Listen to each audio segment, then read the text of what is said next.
Bismillahirrahmanirrahim. Alhamdulillahi Rabbil Alamin. Ar-Rahmanir-Rahim. Maliki Yawmiddin. Iyyaka na'budu wa iyyaka nasta'in. Ihdinas siratal mustaqim. Siratal ladzina an'amta 'alaihim غير المغضوب عليهم ولا الضالين آمين.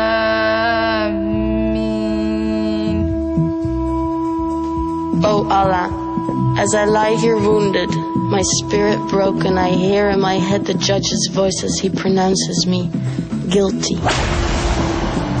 The sentence I have to serve is in your words. The woman and the man guilty of adultery or fornication, flog each of them with 100 stripes. Let no compassion move you in their case, in a matter prescribed by Allah. If ye believe in Allah and the last day, and let a party of the believers witness their punishment.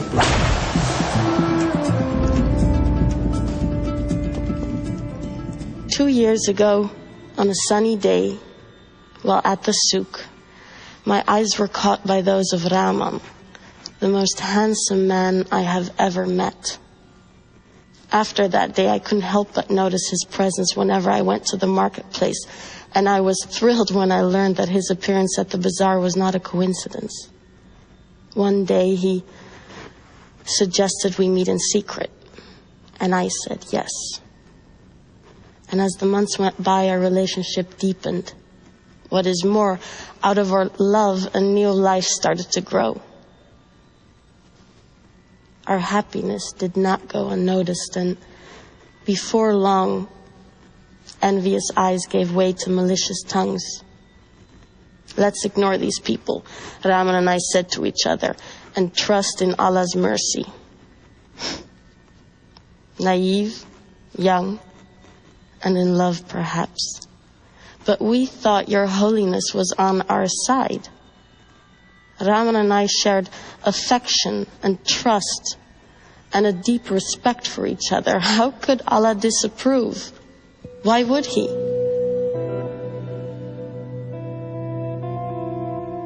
When I was 16, my father broke the news to me in the kitchen. You are going to marry Aziz, he said. He's from a virtuous family and will take good care of you. My wedding day was more of a celebration of my family than of mine.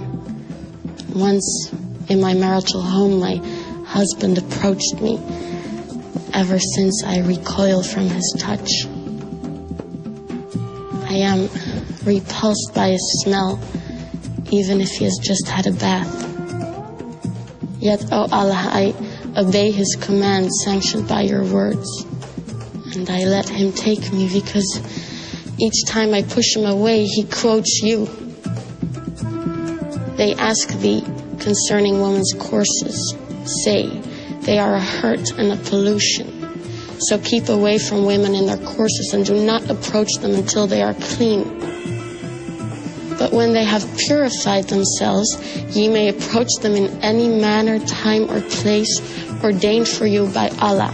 For Allah loves those who turn to Him constantly, and He loves those who keep themselves pure and clean.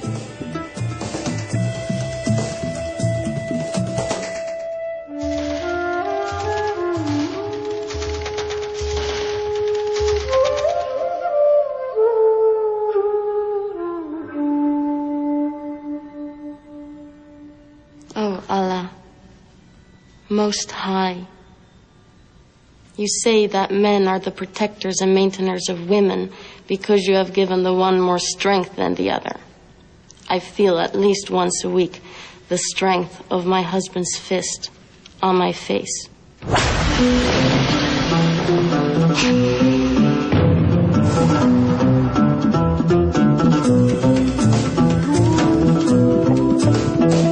Oh Allah, Most High, life with my husband is hard to bear, but I submit my will to you.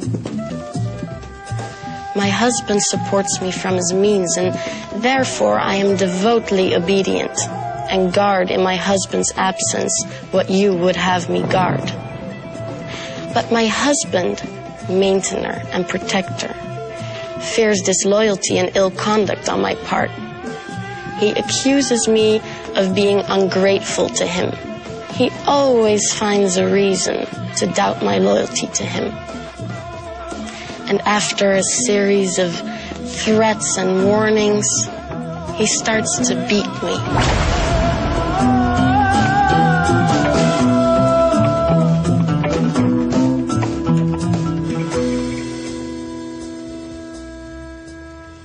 O Allah, most gracious, most merciful, just as you demand of the believing woman, I lower my gaze and guard my modesty. I never display my beauty in ornaments, not even my face or hands. I never strike with my feet in order to draw attention to my hidden ornaments, not even at parties. I never go out of the house unless it is absolutely necessary, and then only with my father's permission. When I do go out, I draw my veil over my bosom, as you wish. Once in a while, I sin. I fantasize about feeling the wind through my hair or the sun on my skin, perhaps on the beach.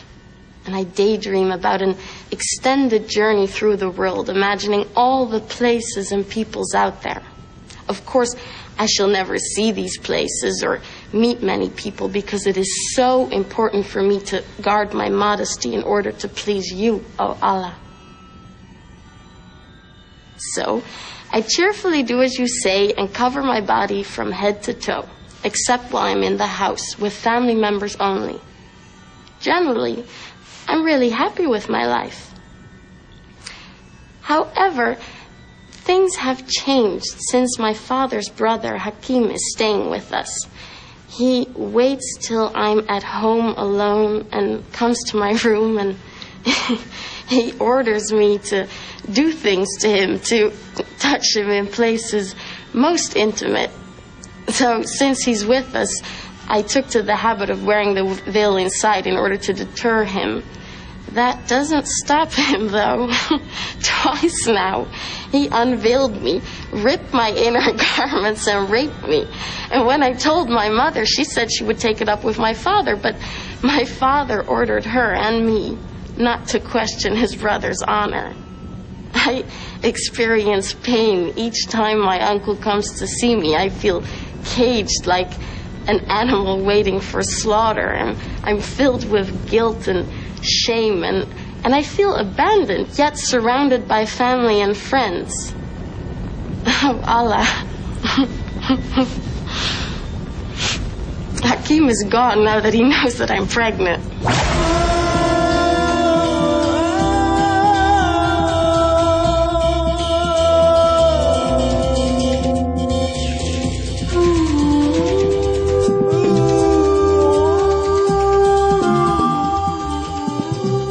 The verdict that has killed my faith and love is in your holy book.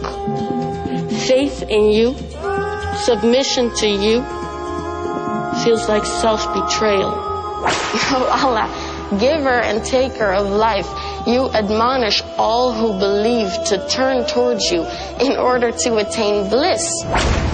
I have done nothing my whole life but turn to you. And now that I pray for salvation under my veil, you remain silent, like the grave I long for.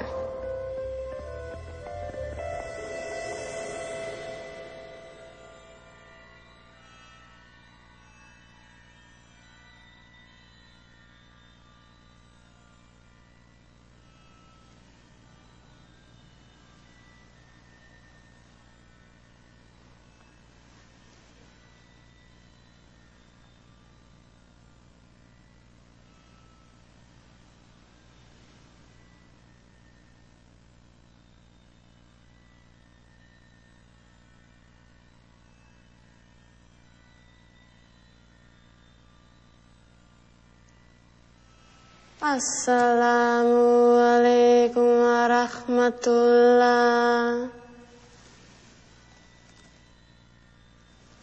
Assalamualaikum warahmatullah.